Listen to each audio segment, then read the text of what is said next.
What is going on, guys? Samuel One World from Samuel One World Productions here, back with another tier list for you all today. And it's one I've actually surprisingly done an actual ranking before till now. But with the most recent release of the Little Mermaid remake, I think now is the perfect time for me to give my personal ranking on the Disney live action remakes, which are definitely a touchy subject nowadays, honestly, as they accompany to the fact that Disney just relies on nostalgia nowadays and relies on this and that, and it's where they keep making a lot of stuff following all their movies. But, eh, why can't you do so? And so again, I got all the films that have been remade. Well, 21 live action remakes again so far. Again, Little Mermaid being released, and I'm going to obviously rank them on this tier list from worst to best. Give my quick thoughts on all of these movies and where I rank them in the top tier, which is basically I could be the. No, actually, don't just all this. Sorry. The Mount Rushmore. As I call the films that are just, the true top beyond tier of these series are. Then we have the awesome tier, the great tier, the good solid tier, decent tier, mixed bag tier, mid tier, bad tier, and of course the bottom of the barrel tier. Which just one remake that actually is going to belong in that tier, so. Because I probably enjoyed some of these films probably more than most people, though obviously I think most of these films I probably will honestly prefer the original, and I will always watch the original over these remakes, but some of them do a couple aspects that do improve the original in some way. So aside from maybe like two of these, maybe probably one or two of these movies, I will always probably go back to the original over watching any of these movies, honestly. Which it's always been doing for these remakes, but yeah, they're definitely up and qualities, but I probably enjoy them probably more than most people. So yeah, we got 21 remakes to rank here. I hope you enjoy this ranking, and I would love to know how you guys would rank all these remakes down below. First up, we have the true official first remake, the 1994 Richard Clemens' The Jungle Book, which sometimes can't get even to actually exist actually. So there's that. So it's a film I don't have a desire to watch all often, but it's a film that's definitely fun for what it is. So I'm putting in the good and solid tier. So I don't have much to say about it. Then we have 101 Dalmatians. The first one that actually has gotten more critically received, and it's a film I never really watch often, but once I do, I always have a great time. I think a lot of that's honestly thanks to Glenn Close's performance as Cruella, who pretty much embodies the character. Honestly, I think she definitely makes this film so much fun. Again, I'll probably honestly prefer the original, but this is one of the remakes that at least is close to the original's quality, so I'm putting it in the great tier. Its sequel, however, definitely a downgrade. I don't say I hate it as much as some people do, but it's definitely not a good movie. It's probably from it goes into such a very weird directions that just like, really? I mean, it definitely, like, really? So, to be honest, that's all I really say about it, so I'm putting it in the mid tier. Sorry. Sorry. I'm a cough, by the way. But now we get to the one that actually just popularized the genre, and that is Alice in Wonderland. And it's bad. It is bad, which honestly kind of sucks to think about it, because again, this is by Tim Burton, and there's anyone that can really truly bring the world of Alice in Wonderland to the big screen, it's Tim Burton. But I agree that in the 2010s, Tim Burton hasn't exactly had the best career. In fact, aside from Wednesday that came out last year, his career has kind of got downhill. And I honestly always do love Tim Burton, so it's pretty unfortunate. Again, this movie's not that great. Again, it has that great visual flair that you would expect Tim Burton, despite having like way too much CGI, so it looks pretty bad.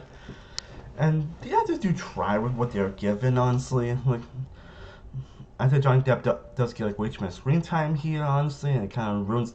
And they do some aspects that kind of like ruin the point of the original source material. It just doesn't have that same non-zany, whimsical fun that you expect from Alice in Wonderland.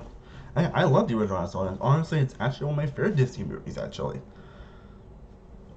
But yeah, this remake just again, this is one that pretty much popularized the genre. As of course they made a freaking $1 billion at the box office, so they were like, "Hey, what's we make our other properties?" And while obviously the goods, not so much. Again, we'll get into that, obviously, but yeah. For the Alice in Wonderland 2010, yeah, definitely one of Tippin's worst movies and a pretty lackluster remake. Which is pretty unfortunate, because he could have been perfect for this, but he just focused on the wrong things. And then we get to Sorcerer's Apprentice, which I'm sure a lot of people would consider to be a live action remake, but probably it's actually based off a thing about, but it is kind of based on the one of the things from Fantasia, so I guess I'm counting it. Since I think I'm trying. I didn't really count this in this tier list until I actually remembered it. Actually, have to. So, I mean, I always thought this film was decent. I don't really much to say about it. Fine, decent for what it is. Doesn't really go any beyond that. Sorry. Then we get to Maleficent, which is an interesting movie to talk about. First off, Angelina Jolie is fantastic. I don't agree that Angelina Jolie is fantastic as Maleficent. She truly embodies this character, and she embodies the maniacalness that is this character, and pretty much what makes Maleficent so great. I just want. I'm just wasn't sure if I was a fan of the fact that they tried to basically make her a sympathetic character or make her a tragic hero. I mean, it's definitely different. I'm not gonna lie that, and I definitely don't mind when films do that. It's just Maleficent's one of those characters. They're like, does she really need that? And honestly, it kind of ruins. And the story itself, I don't think was that interesting, honestly. But you still get some fun moments here. You still get some great effects here and there. You do get some fun action and some decent performances. But again, I'm not sure if I was using on the story and the way they tried to frame Maleficent here, so it's going in the next bad category. It's definitely a little bit higher than I originally thought, but it's felt like it's watchable. It's a watchable mixed bag, but again, Angelina Jolie is pretty much what makes this movie. But most of that's really thanks to Angelina Jolie's amazing performance as the character. Now we get to Cinderella. And I'm sorry, as I mentioned before, there were at least like 2 live action remakes on this list that are pretty much the only remakes on this list that honestly I would prefer over the original. Honestly, one thing to say about most remakes that a lot of them will think the original is better. We're getting to the actual 2 remakes that honestly I consider to be better than the original. Honestly, I think most of it really because I don't think the originals really hold up. Those 2 originals really do hold up. So I think these are the films that make more sense for a remake. So. And first up, we have Cinderella, which honestly is actually my favorite. Honestly, I mean, it's what I've always enjoyed. Honestly, but all the time, the more I watch it, the more I love it. Honestly, again, pretty much tells mostly the same story. It's not only my 50s, but pretty much most Cinderella stories. Honestly, but this one I think does the best. Because not just the best, because again, you got really likable characters. You got Lily James being the amazing Lily James that she is. And Lily James is definitely one of those likable actors they just can't help but adore whenever she's on screen. They actually get the friends and actual personality. Give a lot of characters that were kind of lacking depth in the original actual depth. The effects and the costume design are phenomenal, which is something that you never can say for a lot of these remakes that the costume design is always in the production in general is always fantastic. Fantastic, and I just felt a lot more attached to the story. Again, we had a lot of similar adaptations, probably a lot more than you may realize. But this one, in my opinion, is the best. So it's definitely going in the Mount Rushmore of Disney live action remakes, and I'm also going to do the same with the Jungle Book as well. Another excellent remake, and that really modernizes the original story and fixes a lot of the data aspects of the original story. Honestly, tells a very touching story with I forget the actor that plays the Mowgli here, but he was fantastic. Everyone was great with the adaptation, especially Idris Elba as Shere Khan. The effects are phenomenal, like some of the most visually dazzling looking effects you will ever see in any movie. John Favreau directs the shit out of this movie. Just perfection. And these are the only two live action remakes actually to be better than the original. There are definitely a few that come close, but they never did. And also, I think for Alice for Looking Glass, which I think is a tiny bit better than Alice in Wonderland, but again, like with the original movie, they focused on the freaking wrong things. Like, I don't think anyone would care about the fact that Matt had daddy issues. Like, why do we know this? It's the freaking Mad Hatter. Which I know is weird to say, but again, Alice in Wonderland is known for being just random. So kinda misses the point. And I can't really have fun with it, so it's going in the bad tier. Probably a little bit better than Alice in Wonderland, but not that much. Not very much. Then we get to a film I remember being so excited for, and that is the remake of Beauty and the Beast. I remember when we watched a lot of that first trailer when it came out, and I remember being actually kind of excited for it, actually, and looking back on it, again, I think I can probably enjoy it a lot more than most people. I mean, I probably got down on it a little bit since my original review. I think I gave it a bit too high of a positive review, honestly. I realize that probably has to me in a lot of movie reviews a lot, so take that what you will. But I still do enjoy them again. I probably would easily prefer the original, but the remake is still a pretty good visual. It adds some nice little added touches here. Nancy and Emma Watson and Dan Stevens are fantastic. They have great chemistry. I think Luke Evans stole the show as Gaston. Even Josh Gad was fantastic here. Honestly, again, doesn't do anything to like find its existence, but it's a remake I would enjoy watching. So I'm pretty in the awesome tier. Not sure how popular that's gonna be, but yeah. Then we have Christopher Robin. Christopher Robin. I'm a huge Winnie the Pooh fan, so I was definitely excited for this one. And while I don't go to very often, I think Christopher Robin, I think, is a pretty damn good movie. The movie, I think that it's a very charming story, and Chris Robin was pretty excellently here. All the Winnie the Pooh characters were portrayed excellently, and the voice acting is fantastic. Which the visual effects on them, they were amazing.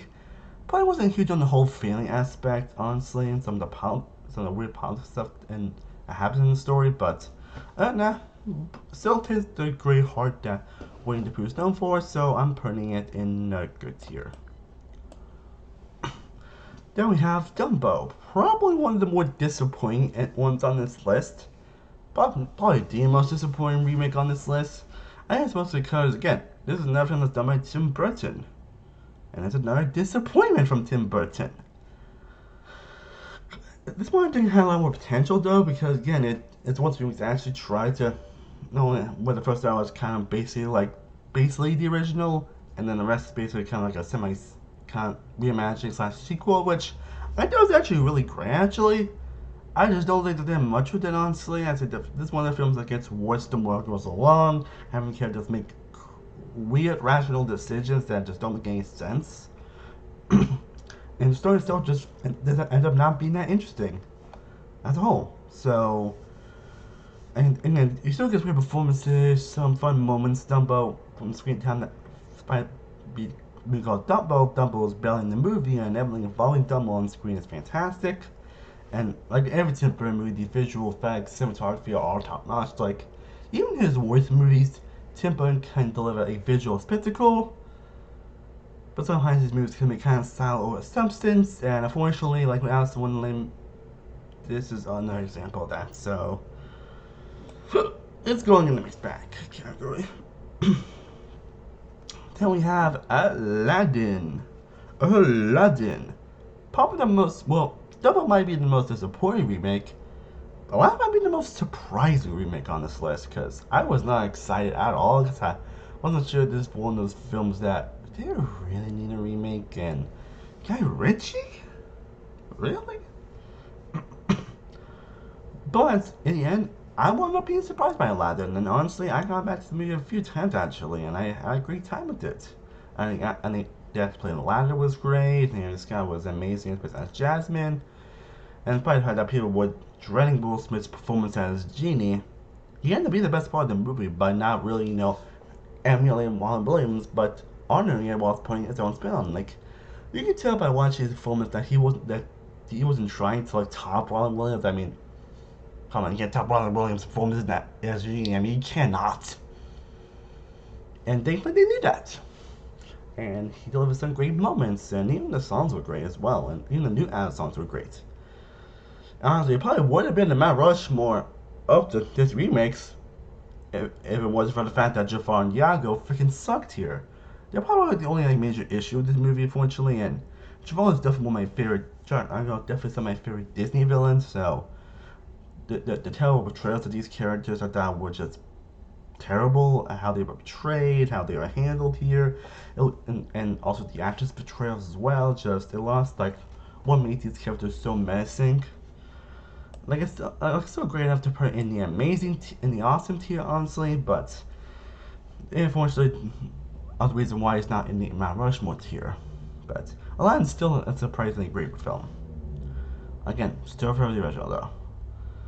Oh, The Lion King, The Lion King. Film that probably was more a film that's like really going through this, honestly. Hell, at some point where some people don't even consider this live action remake, they consider it an actual animated movie because it was not only for animated movies, there were a lot of award shows when it came out. Like that's just yeah. And the movie's fine, honestly. I don't think it's like one of the worst things ever. I don't think it's like a disaster like some people like that to be. And I didn't. It's one of the films I did enjoy when it came out, but it's kind of discreet. I like this just less the more I thought about it. So I still think it's bad, honestly. I think the visuals are great. John Favreau's great. Also, voice actors do their best, with Lauren Buba obviously beat the standouts. But again, with the fact that very realistic animations don't really emote, animals don't really emote, causes a problem. So, I'm still going to put it in the mixed bag category. Then we get to Maleficent, Mistress of Evil. A film that personally I think is actually a little bit better than the original movie, honestly. And one of the sequels that I'm not sure really needed to exist, but I remember having a decent amount of fun with it, honestly. I remember enjoying the story here. I remember enjoying having more fun moments. Angela's always so amazing. I enjoyed the film had way too many characters and storylines, and it ended in a very weird way that they kind of fucked me down for me. So, but I say it was no fun to where I would put it in a decent category. Then we have Lady and the Tramp. And it's one of the remakes where I kind of basically feel the same about it I actually do with the original Lady and the Tramp, honestly. So twice the original is a slightly bit better, but this remake I mostly just feel the same I do with the original. Just a simple, easy to watch, and just from just simple. If they do anything that ruins the original, it's just kind of mostly the same as the original. And simple, easy, but fun and cute. So it's going in the good and solid tier. I'm sorry, there's never much to say about it. Now we have 5 more remakes to go. Then we have Mulan, a film that I remember when it came out, it got freaking trashed by critics. Like, this movie got trashed, and people think it's the worst of the live action remakes, honestly. And I would say I did end up watching this movie before doing this list, and I did kind of like that a bit less on this rewatch. But the film I still have fun with. Like, again, I obviously prefer the original Mulan. That's one of my personal favorite Disney animated movies. But this movie, I did kind of like the different directions it take. I thought the acting was great. I thought the Spike Hurley was fantastic. I liked the tone that I went for. I did find it weird. I did find it off-putting about the direction they tried to take Mulan as a character here, which was a bit questionable. I will not lie on that. But for what it is, it's definitely fun. It does always try to do something different with the source material. I don't just think it succeeded everything it did, but there's still enough fun to where I'm putting it in the good and solid tier. Just right. Yeah, I think it's perfect. Then we get to Cruella. And again, the problem I have, this is weird because like the problem I have with Maleficent, like I mentioned earlier, is that I don't know if there's any reason for them to actually, make a menacing villain like Maleficent like a sympathetic, tragic character. Yeah, they kind of do the same thing with Cruella, who's a character that basically has to kill puppies. And yes, somehow I think this is actually one of the best Disney live action remakes. I don't know, maybe it could be chosen as better writing, or as more of better reasons, or maybe Emma Stone just does an amazing performance as the character. Like, this is definitely one of her best performances, or in fact, I love the costume design. It's definitely a weird watch, but it's a film that whenever I do rewatch it, I always have a good time with it. So, yeah, it's going in the, I'm actually putting in the awesome tier, yes. It's my opinion, it's one of the best of the Disney live action remakes. Which is weird, but yeah, you are. Pinocchio. Pinocchio.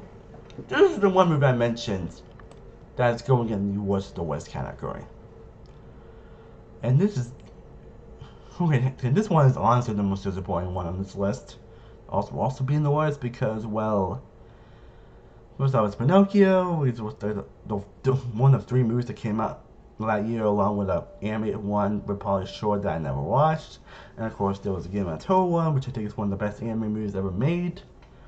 It was in my top 3 or 4 best movies of that year, and it still is.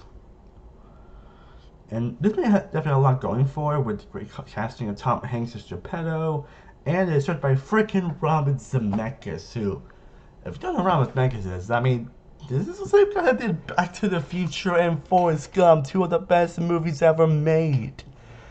Unfortunately, this guy really hasn't done anything great since then, as his last few movies, Allied, Welcome to Marwen, and The Witches, haven't really been the greatest, honestly. I mean, Allied and The Witches weren't bad, Welcome to Marwen, though, it's pretty terrible. At the time, Pinocchio is probably his worst movie, which is disappointing. So he's had like a 4-film dud streak, and this is not his worst movie, honestly, which is disappointing because, again, one time we'll see him story does try to do something a little bit different in some areas, but I don't think it really utilizes that very well. And much love Tom Hanks, I don't think he's utilized that well either. The film's very weirdly structured, I think the effects are pretty terrible, and it's just a film that I just didn't really have fun with or much enjoyment going after watching it. It doesn't have that magic that the original had, or the magic that pretty much Robert Zemeckis would have in any of his movies. Which again, it's pretty disappointing. It's pretty disappointing.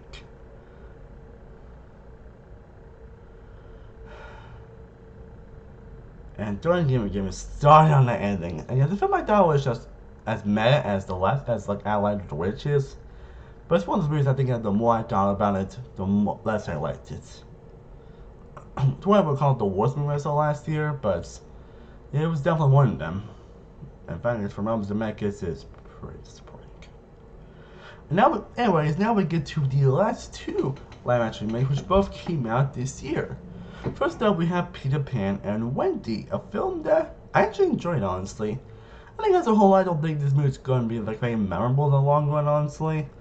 I think the only truly amazing thing about the movie was that Jude Law was amazing Captain Hook, and I like the little change he gave to his character, actually.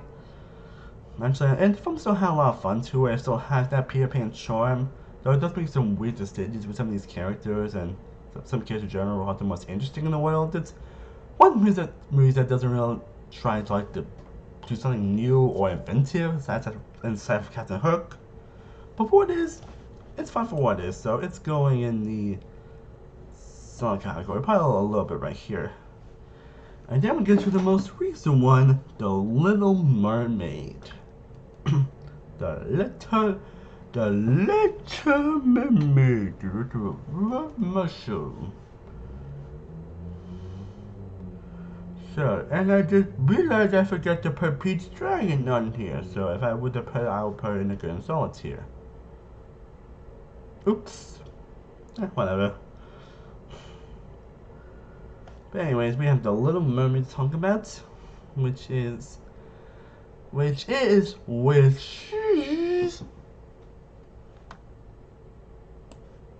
Solid, actually. Enjoyed it a little more than I thought it would, actually. It definitely isn't perfect by any means. I think some of the underwater scenes look terrible, honestly.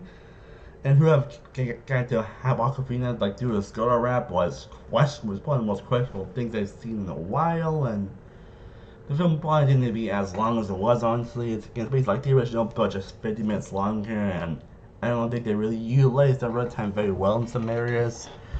But it's a pretty solid remake, and it does a really nice job of telling this great magic and touch of the original. Honestly, I think Halle Berry does a fantastic job as Ariel, and then she really brings this character to life. Honestly, I like the fact for Prince Eric here. The training was great. I thought Smash Flounder were utilized better than I expected, actually. But Melissa McCarthy easily steals the show as Ursula. Like, she really embodies the maniacalness of this character. And again, this is easily her best performance in years. Because, that's what I said, she hasn't really had the best track record as of recently. So it does kind of feel good to actually see that, hey, Melissa McCarthy can actually be great in the movie. So it feels good to say, hey, she was actually good here. So yeah. So yeah. Again, it's a film that's not going to blow anyone away. Again, I'm obviously for the original, which is again one of my favorite animated movies and Disney movies in general. But for what it is, it's solid, honestly. It's from the current wars, honestly, and it's definitely not something I want to go back to constantly. And if I watch Little Mermaid, I probably would. And probably unlike my Mount Rushmore here, I probably would always prefer the original over many of these movies. Or maybe also Pete's Dragon, but that guy also hasn't seen the original Pete's Dragon. So, but as a whole, we call remake. So yeah, this is my tier list. Again, I realized I forgot to include Pete's Dragon on here, so I will probably put that in the end of my good solid tier. So yeah, Pinocchio, Where Was the Worst? Alice Wonderland As for Lingers, my bad tier. 102 Dalmatians in the mid tier. The Lion King, Dumbo, Maleficent in the mixed bag tier. The Sorcerer's Apprentice and Maleficent, Mistress of Evil, the decent tier. Mulan, Peter Pan and Wendy, The Jungle Book, Mr. Robin, The Little Mermaid, and Lady and Tramp, and probably Pete's Dragon in the good solid tier. Will probably be the top of that tier. The 101 Dalmatians remake be in the great tier. Cruella, Aladdin, and Beauty and the Beast in the awesome tier. And the right one tier with Jungle Book and Cinderella be my personal favorites. Well guys, that is my ranking of all of the Disney live action remakes. Again, I finally did this ranking after some reason not doing it, but I hope you all enjoyed this. I would love to know down below in the comments, what is your ranking of all of the live action remakes? How would you have ranked all of these movies? I would definitely love to know down below in the comment section. Let me know what other tier lists you guys would like to see me do down below.